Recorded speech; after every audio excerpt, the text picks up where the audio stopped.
Hi guys, pag-usapan natin ngayon ang venous at mixture. Pero ano nga ba ito? At bakit sobrang importante nito lalo na sa mga pasyenteng may heart failure at lung disease? Tara, pag-usapan natin. Ang venous at mixture ay nangyayari kapag may halong dugo na kulang pa sa oxygen sa dugo na dapat ay fully oxygenated na. Sa madaling salita, ang dugo na dapat mataas na ang oxygen ay nahahaluan ng dugo na mababa pa rin ang oxygen. Ang resulta, bumababa ang oxygen level sa arterial blood at ito ay pwedeng magdulot ng hypoxemia o mababang oxygen sa katawan. Para mas maintindihan natin to, kailangan muna nating maintindihan ang mixed venous oxygen. Ang mixed venous blood ay dugo na galing sa buong katawan pabalik sa lungs. Normal lang na mababa ang oxygen nito dahil nagamit na ng tissues ang oxygen. Ganito ang normal na proseso. Una, huminga tayo ng oxygen. Tapos dadalhin ng dugo ang oxygen sa mga tissues.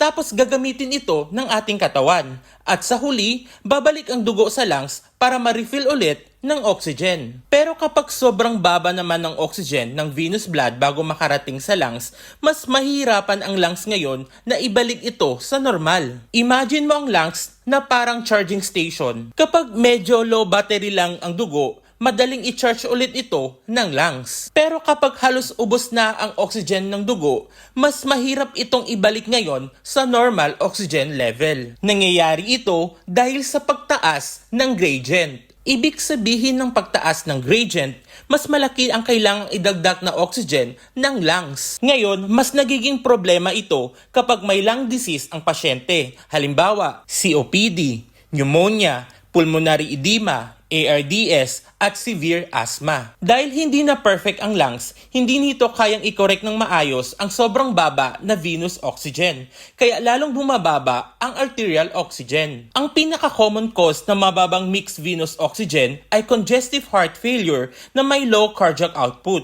Bakit? Kapag mahina ang pumping ng puso, mas mabagal ang daloy ng dugo at mas maraming oxygen ang kinukuha ng tissues. Kaya pagbalik ng dugo sa lungs, sobrang baba na ang oxygen nito. At dahil dito, mas lalong bumababa ang arterial oxygen. Isa pang cause ay low hemoglobin o anemia.